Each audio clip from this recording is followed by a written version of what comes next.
வணக்கம். இன்று நான் அறிந்த தகவலை உங்களோட பகிர்ந்துக்கிறதுல எனக்கு மகிழ்ச்சி. 2026 ஃபிஃபா வேர்ல்டு கப் மேட்ச் நடந்துட்டு இருக்கு. இப்போ காம்போ அப்படிங்கிற நாட்டில் லூம்பாவாயா அப்படிங்கிற பர்சன் வந்து ரொம்ப ஃபேமஸா ட்ரெண்டிங்ல இருக்காரு. என்ன பண்றாரு அப்படின்னீங்கன்னா, மேட்ச் ஒரு 90 நிமிடங்கள் நடக்குதுன்னா அந்த 90 நிமிடமும் அந்த மனிதர் தன்னுடைய ஒரு கையை உயர்த்தி வச்சு ஒரு சிலை போல, நம்ம ஊர்ல இருக்கும் இல்லையா, அந்த மாதிரி சிலைகள் மாதிரி கையை தூக்கி வச்சுட்டு அப்படியே ஸ்டாச்சுவா நிக்கிறாரு. மேட்ச்ல வெற்றி பெற்றா மகிழ்ச்சியை கொண்டாடுறாரு, தோல்வியுற்றா அழுகிறாரு. என்ன பண்றாரு அப்படின்னா, ஈஸ்டர்ன் ஆப்பிரிக்கால நடக்கக்கூடிய கொடுமைகளை உலகுக்கு எடுத்து சொல்லணும் அப்படிங்கறதுனால இந்த முறை அவர் வந்து வாயில ஒரு கையில வாயை மூடிக்கிட்டு ஒரு கையில கன் ஷூட் பண்ற மாதிரியான ஒரு போஸ்ல நின்றுக்காரு. ஸோ இப்போ அதுதான் ட்ரெண்டிங்கா இருக்கு. அப்ப இந்த காங்கோ அப்படிங்கிற நாடு ஒரு ஆப்பிரிக்கன் கண்ட்ரி. இங்க முதல் பிரதமரா இருந்தவர் தான் அந்த லூம்பா அப்படிங்கிற மனிதர். அந்த பிரதமர் வந்து மிகச்சிறந்த புரட்சியாளர். பெல்ஜியத்துக்கிட்ட காம்போங்கிற நாடு அடிமையா இருக்கு. பெல்ஜியத்துல இருந்து இவங்க விடுதலை பெறாங்க, மிகப்பெரிய புரட்சி வருது. அப்போ இந்த லூம்பாவாயா மனிதர் என்ன பண்றாருன்னா, ஒரு எம்என்சின்னு ஒரு பார்ட்டி வச்சிருக்காரு. அதன் மூலியமா அவங்க ஆட்சியை பிடிக்கிறாங்க. போராட்டத்துக்காக கைது செய்யப்பட்ட தன்னின மக்கள் எல்லாம் விடுதலை பண்றாங்க. பெல்ஜியம் விடுதலை அறிவிச்சாலும் முழுமையான விடுதலைங்கிறது அப்போ கிடைக்கல. இவர் வந்து தன்னுடைய கனிம வளங்கள், அந்த நாட்டுல வந்து கனிம வளங்கள் நிறைய இருந்திருக்கு ஆப்பிரிக்கால.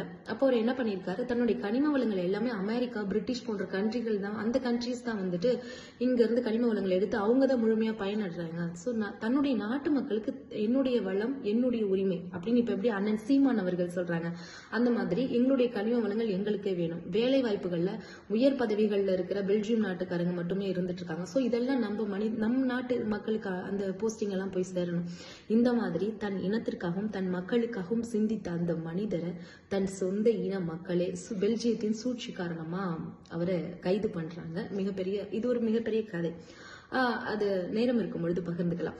அப்படி இருக்கும் பொழுது தன் நாட்டுக்காக இப்போ அவரு என்ன பண்ணாரு, லூம்பாவாயா என்ன பண்ணாரு, என்ன சிந்திச்சாரு, தான் சொத்து சேர்க்கணும், தன்னுடைய குடும்பம் வளரணும் அப்படி நினைக்கல.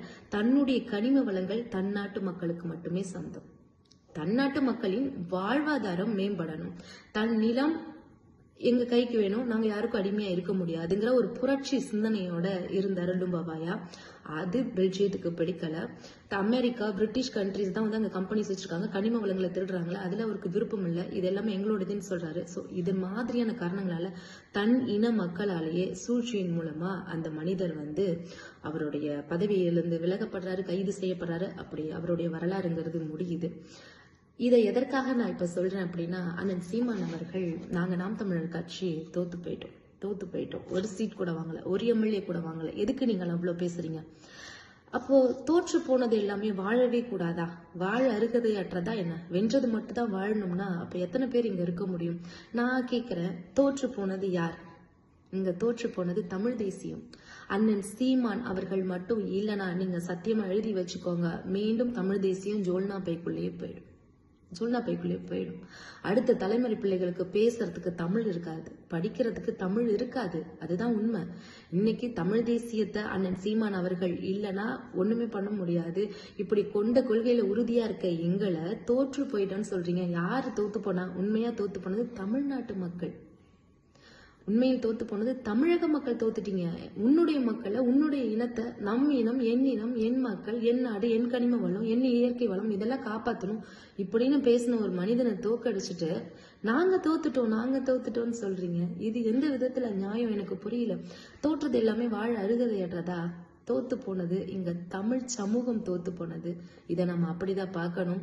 ஏன்னா வரலாறு நமக்கு அப்படிதான் கற்பிக்குது. நான் சொல்லியிருக்கேன் ஏற்கனவே, தி ரூட்ஸ் அப்படிங்கிற புத்தகம் நான் படிச்சேன். அப்ப அலெக்ஸ் ஹெய்லி அவர்கள் தன்னுடைய 7 தலைமுறைகள், தமிழ்ல 7 தலைமுறைகள் அந்த புத்தகம், தன்னுடைய வரலாறு தேடி அவர் போறாரு. அப்படி பார்க்கும் பொழுது தன் இனம் எப்படியெல்லாம் அடிமைப்பட்டு கிடக்கிறது, எப்படியெல்லாம் தன்னுடைய முன்னோர்கள் வந்து இந்த விடுதலை பெறத்துக்கு தன்னுடைய முன்னோர்கள் எவ்வளவு இழந்திருக்காங்க அப்படிங்கிறது நீயாகவே வாழ முடியாம போகும். அததான் உன்னுடைய இனத்தை அழிக்கிறதுக்கான உன்னுடைய வரலாறு உனக்கு தெரிவிக்கப்படாது, வரலாறெல்லாம் மாத்தப்படும். உன்னுடைய மொழி, உன்னுடைய கலாச்சாரம், பண்பாடு எல்லாத்தையுமே அழிப்பாங்க. அப்படி அழிச்சுட்டா அடுத்த 2 தலைமுறைக்கு அப்புறம் உன்னுடைய மொழி யாருன்னு தெரியாது, உன் இனம் என்னன்னு நமக்கே தெரியாது. இதுதான் அமெரிக்காவுல மிகப்பெரிய புரட்சி ஏற்படுத்துச்சு. ஒரு பேனாவின் முனைக்கு இந்த சக்தி இருக்கா அப்படின்னு நான் அப்பதான் உணர்ந்தேன். அலெக்ஸ் ஹேலி அவர்கள் 7வது தலைமுறை பிள்ளை. தன்னுடைய முதல் தலைமுறை நோக்கி அவர் போன அந்த பயணத்தை அவர் எழுதினது அமெரிக்காவுல மிக பிரசித்தி பெற்ற சீரியல்களா வந்தது. அப்ப அமெரிக்கர்களே வெக்கி தலை குனிஞ்சாங்க, வெள்ளையர்கள் வெக்கி தலை குனிஞ்சாங்க. ஒரு இனத்திற்கு கருப்பா இருக்காங்கன்ற ஒரே காரணத்துக்காக நம்ம இவ்வளவு அநீதிகள் இழைச்சிருக்கோமா அப்படின்னு சொல்லி. அப்போ ஒரு பேனாவின் முனை புரட்சியை ஏற்படுத்துது அப்படின்னா லூம்பா அவர்களின் அந்த வலிமையான வார்த்தைகள் ஒரு புரட்சியை ஏற்படுத்துச்சுன்னா அண்ணன் சீமான் அவர்களின் வலிமையான வார்த்தைகள் நிச்சயம் தமிழ் சமூகத்துல ஒரு வளர்ச்சியையும் ஒரு மாற்றத்தையும் மக்களிடையே ஏற்படுத்தும். அந்த நம்பிக்கை எங்களுக்கு இருக்கு. நாம் தமிழர் கட்சி தோற்று போகல, எங்கள் தமிழ் தேசியம் தோற்று போகுது. தமிழர்கள் மீண்டும் விழித்துக் கொள்ளுங்கள். நம்மை நாமே தோற்கடித்து விட்டு அதை பெருமையாக எண்ண வேண்டாம். நன்றி. மீண்டும் சந்திப்போம்.